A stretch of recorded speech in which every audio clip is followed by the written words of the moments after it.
Assalamualaikum warahmatullahi wabarakatuh. Bagaimana kabar kita semua? Semoga kita semua dalam keadaan sehat walafiat. Amin. Pada kesempatan ini, Ustadz hanya ingin membahas tentang ujian akhir semester kemarin, yaitu mata pelajaran religion atau pendidikan agama Islam. Minggu lalu Ustadz memberikan soal itu ada 15 nomor. Di mana Ustadz itu membagi dua. Bagian pertama itu isian sebanyak 10 nomor. Bagian kedua yaitu esai ada 5 nomor. Jadi jumlahnya ada 15 nomor. Bagian pertama itu isian. Jadi anak-anakku hanya menjawab atau langsung saja mengisi titik-titik yang Ustadz sudah berikan. Jadi baik, kita mulai dari yang pertama, yaitu nomor 1. Puasa Daud adalah. Jadi apa itu puasa Daud? Jadi bisa singkat, bisa juga panjang, sesuai apa yang kalian pahami. Jadi puasa Daud itu adalah berpuasa sehari, berbuka sehari. Artinya berselang-seling. Artinya kalau hari ini kita puasa, besok tidak puasa. Nah, itu adalah puasa Nabi Daud alaihissalam. Artinya terus menerus. Hari ini puasa, besok tidak puasa, besoknya lagi puasa, besoknya lagi tidak puasa. Nah, itu namanya puasa Nabi Daud. Nah, itu nomor 1. Nomor 2, raja yang dikalahkan oleh Nabi Daud alaihissalam adalah Raja Jalut. Jadi ketika itu ada 2 raja ya. Ada Raja Jalut dan ada Raja Talut ya. Raja Jalut ini adalah raja kafir. Nah, itulah yang dikalahkan oleh Nabi Daud alaihi salam. Yang ketiga, nomor 3, raja yang hidup pada masa Nabi Daud alaihi salam adalah jadi itu ada 2 ya. Ketika Nabi Daud alaihi salam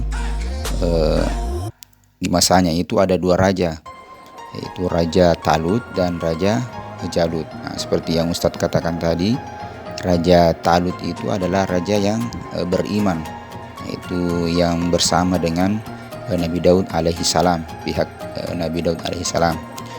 Kemudian selanjutnya ada namanya Raja Jalut. Nah, seperti Ustadz tadi jelaskan, yaitu Raja Jalut adalah raja yang tidak beriman kepada Allah atau raja kafir. Yang keempat, nomor 4, setelah mengalahkan Raja Jalut, Nabi Daud alaihissalam diangkat menantu oleh siapa? Diangkat oleh Raja Talut. Nah, itu raja yang beriman tadi. Kemudian nomor 5, makhluk yang dapat ditundukkan oleh Nabi Sulaiman alaihissalam adalah ada jin, ada hewan, dan angin. Nomor 6, doa yang dipanjatkan oleh Nabi Sulaiman alaihissalam selalu, artinya ketika Nabi Sulaiman alaihissalam berdoa itu selalu diapa oleh Allah Subhanahu wa taala. Jadi jawabannya itu dikabulkan oleh Allah Subhanahu wa taala.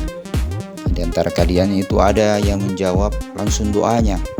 Bukan seperti itu ya.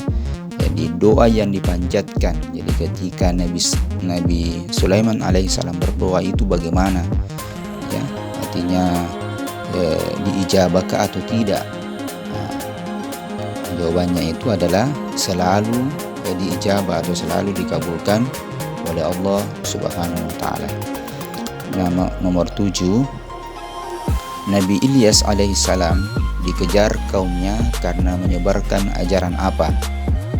Ajaran apa di situ? Jadi singkatnya adalah tauhid, yaitu beriman kepada Allah Subhanahu wa taala. Artinya jangan menyekutukan Allah Subhanahu wa taala.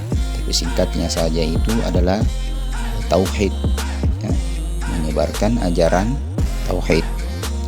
Nomor 8, sepeninggal ibunya, artinya siapa itu? Nabi Muhammad SAW. Itu diasuh oleh siapa? Diasuh oleh kakeknya yang bernama siapa? Siapa nama kakeknya? Jawabannya adalah Abdul Muttalib. Nomor 9, Nabi Muhammad SAW dikenal sebagai orang yang titik-titik, artinya di situ apaannya, jawabannya. Nah, kemudian sambungannya lagi, terlebih kepada anak-anak. Nah, jawabannya adalah penyayang. Jadi Nabi Muhammad SAW itu sangat penyayang kepada semua orang, terlebih kepada anak-anak, yaitu anak yatim. Ya. Nomor 10, keturunan keempat dari Nabi Harun alaihi salam adalah siapa keturunannya? Keturunan keempat dari Nabi Harun alaihi salam.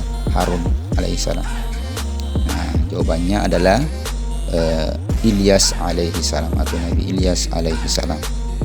Selanjutnya atau bagian kedua yaitu esai. Siapakah nama bapak dari Nabi Sulaiman alaihi salam? Nah, tentunya anak sekalian sudah paham ya, siapa nama bapaknya, yaitu Nabi Daud alaihi salam.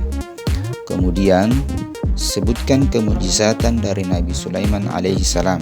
Apa kemujizatannya, apa kelebihannya, apa kemuliaannya itu Nabi Sulaiman alaihi salam? Nah, jawabannya itu adalah beliau dapat memerintahkan, itu bukan hanya kepada manusia saja, kan Nabi Sulaiman itu adalah raja. Jadi beliau itu bukan hanya kepada manusia saja, melainkan juga kepada hewan, angin, dan jin, dan kemanapun. Dan kemampuan beliau itu bisa berbahasa binatang. Artinya Nabi Sulaiman alaihi salam itu bisa bercakap atau bisa memahami bahasa binatang. Nah, seperti yang Ustadz contohkan itu ketika Nabi Sulaiman alaihi salam memahami bahasa percakapan dari semut, ya, ketika ingin melintas di suatu perjalanan. Ketika itu ada banyak semut, lantas Nabi Sulaiman alaihissalam itu memahami bahasa dari semut itu. Akhirnya mempersilahkan semut itu semuanya lewat, baru Nabi Sulaiman alaihissalam melanjutkan perjalanannya. Nah, itu singkatnya. Tapi jawaban singkatnya tadi itu, beliau tidak hanya memerintahkan kepada atau memerintah kepada manusia saja, tapi juga kepada hewan, angin, dan jin. Dan kemampuan yang lebih dahsyat dari beliau adalah bisa memahami bahasa binatang. Kemudian yang ketiga, sebutkan surah. Jadi nama surahnya saja ya. Sebutkan surah dan ayat berapakah yang menceritakan kisah Nabi Sulaiman alaihissalam. Jadi Ustadz hanya berikan pertanyaan nama surahnya dan ayat keberapa, bukan menyebutkan isi ayatnya ya, karena ada di antara kalian itu menjawab langsung ayatnya, tidak seperti itu ya. Tapi kalau misalkan seperti itu, tapi Ustadz tetap memberikan penilaian, karena ada beberapa di antara kalian seperti itu.